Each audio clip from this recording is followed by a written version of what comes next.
camera. Direct ano? Direct. Ano si...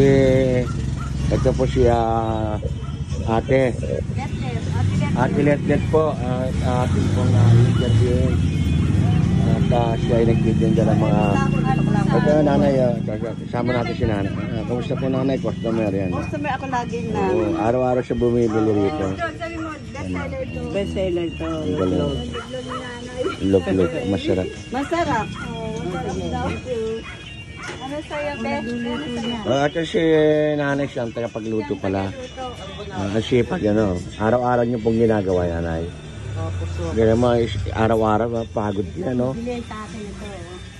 Ayun, ay, nabili na yan. Masarap yan, ha? Sarap po. Okay. Isa din ito?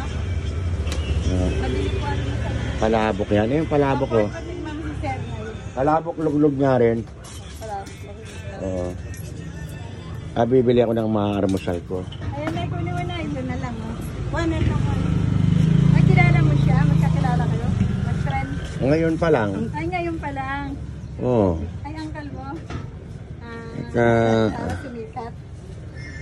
Pasikatin niyo ako. Hindi, kaya sisikat dito. Ay, kami po sisikat. Oo, tiyak yan. Gusto ko yan yung mga paninda namin. Kasi kayo ang, ito paninda niya si ate na sopas. May champurado. Meron siyang champurado.